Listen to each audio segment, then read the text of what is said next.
बछड़े को भी जय द्वारकाधीश, जय द्वारकाधीश। इतने बड़े बछड़े को भी हम आज दूध दे रहे हैं। देखिए आप, हमारे यहाँ जो है वो एक पार्ट है वो भगवान जी को दिया जाता है, तो दूसरा पार्ट जो है उसको दिया जाता है बछड़े को। आप देख रहे हो इतना बड़ा बछड़ा भी माँ का दूध पी रहा है पूरा अच्छी तरीके से।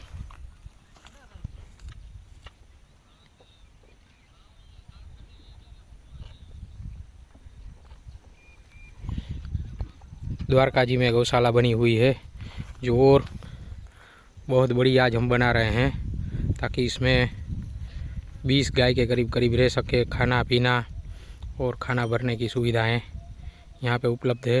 यहाँ मंदिर के पीछे में ही, शिव मंदिर के पीछे में ही हम बना रहे हैं, और बिल्कुल नदी के किनारे पे आप ये देख रहे हो कि नदी का किनारा है बिल्कुल, और वहीं पे उसको लगाया जाता है।